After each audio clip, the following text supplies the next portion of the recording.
a huge part of my religion is sharing my experience of the religion and abolishing stereotypes and, you know, saying, I like going out, I'm not kosher, you know, I don't wear a wig and wear long skirts, but I'm Jewish and I'm proud.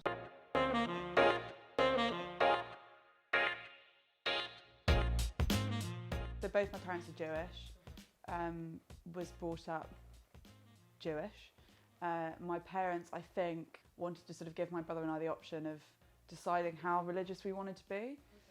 So we went to Sunday school every Sunday, learnt how to read Hebrew and, you know, learnt about the Torah. And I think that was more because it was closer to where we lived as opposed to a conscious decision. My dad read a book a few years ago about how the Reform movement was initiated.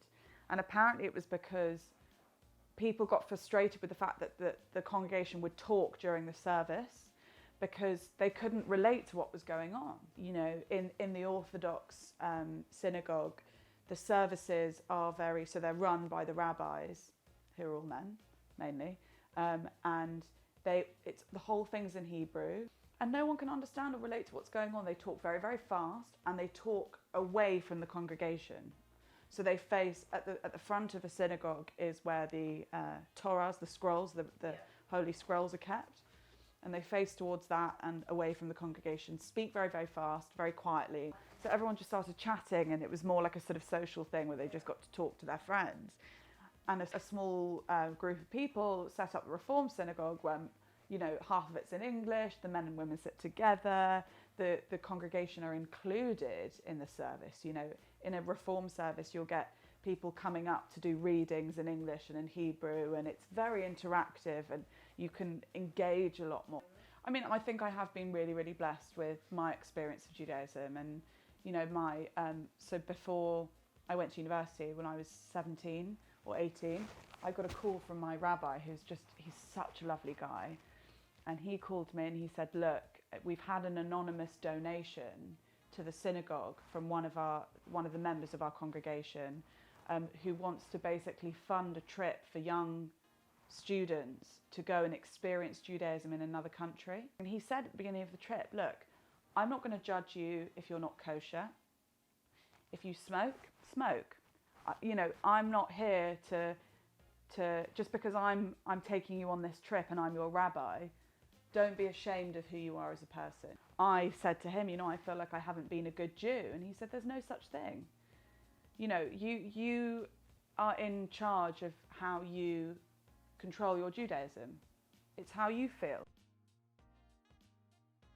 One thing that my synagogue always taught me is to hold hands with everyone around you, whatever religion, whatever race, you know. And one of the sermons in a service recently said is the only way to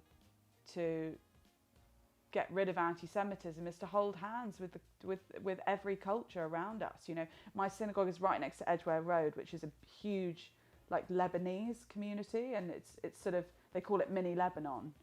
And my synagogue does so many outreach programs with the mosque in St John's Wood and like all of the communities around, so that they don't have a reason to have anger towards Judaism. I'm lucky in that I've never really encountered anti-Semitism.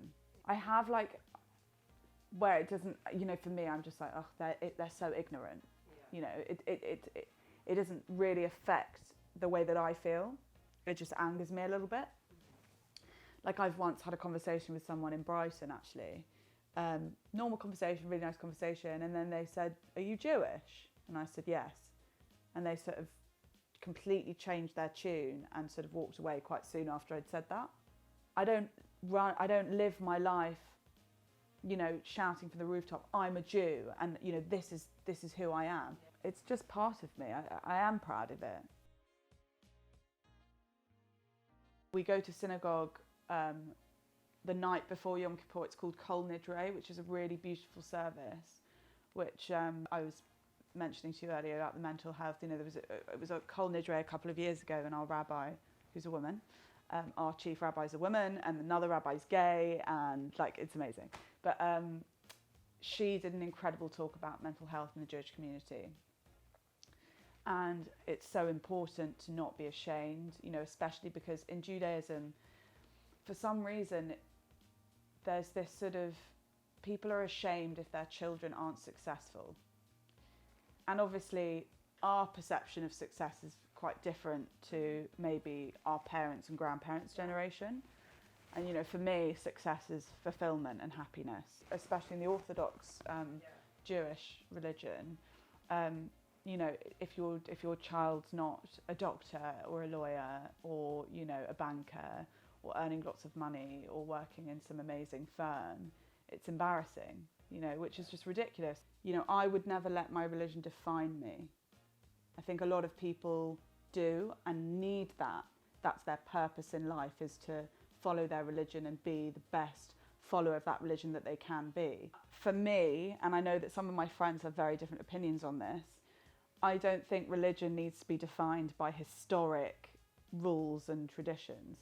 You know, for me, I think of myself as a Jew and proud, but my views change with time, you know, and I think I'm proud that I'm a member of a synagogue who's now said, if your father's Jewish, as far as we're concerned, you're Jewish. Come in and be a member of our synagogue, which most other synagogues wouldn't allow that. And I have a friend who thinks that that's ridiculous.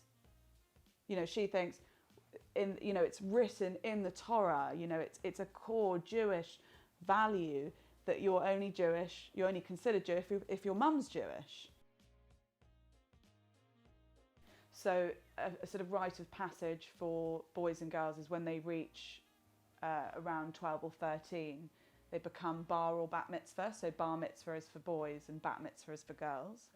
And it's a sort of coming of age thing. So you sort of read a portion of the Torah and, you know, the rabbi will sort of say, you are now an adult and you should take responsibility and blah, blah, blah, blah, blah. In the Orthodox religion, only boys are allowed to read from the Torah. So you spend all these years learning how to read Hebrew.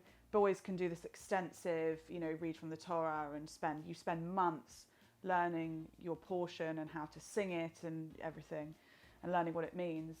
Whereas girls can read a sort of one side of A4 English speech and that's it. So girls aren't allowed to read from the Torah. Well, I was just confused because my brother and I were always brought up as equal. And so I couldn't understand why David and I went to Hader, it was called Hader Sunday School, every Sunday, and both learnt to read Hebrew, yet David was allowed to read a portion from the Torah and I wasn't. So I said to my parents, you know, I don't think this is fair and I want to do a proper bat mitzvah. So my parents said, fine, let's move synagogue.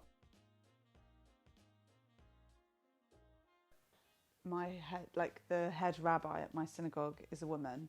She wears a kippah. Okay. Another rabbi at my synagogue is a woman who wears a kippah. Some women in the congregation wear them, and also wear something called a talit, which is typically what's given to a boy when he's bar mitzvahed.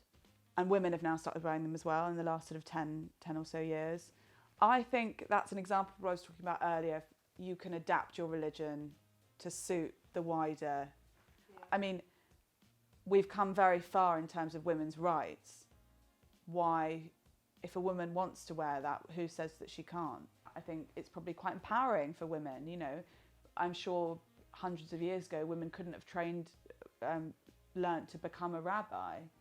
So if this woman who has, you know, faced adversity and has trained to become a rabbinical leader, who's telling her she can't? But I think that's very specific to each sort of sub-community within the Jewish religion, because I'm sure in Hasidic Jewish communities that would be very much frowned upon. There's a lot of history, really important history in my dad's family especially. Basically my dad's mother's and father's family were two of very few Jewish families that were in London before the war. It's a bit complicated. You've kind of got two different types of Jews in terms of where their heritage stems from. So you have Ashkenazi and you have Sephardi. Sephardic Jews come from a sort of more Spanish Portuguese descent. And Ashkenazi Jews, I really hope I got this right. And Ashkenazi Jews are sort of Eastern European descent.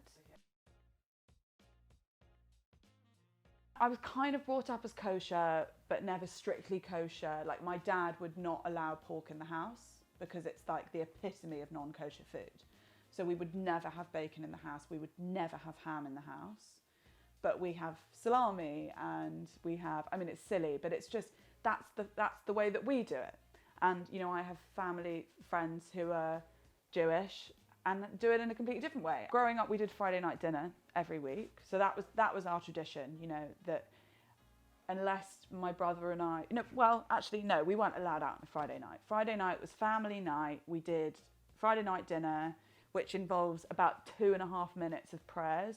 And really, it's an excuse for us to all sit down and be together, because we all lead such busy lives doing our own thing that I think that was really important to, especially my dad. Everyone has their different ways of reading the prayers, or, you know, how they incorporate different bits. Like, it's really interesting. Everyone has different ways.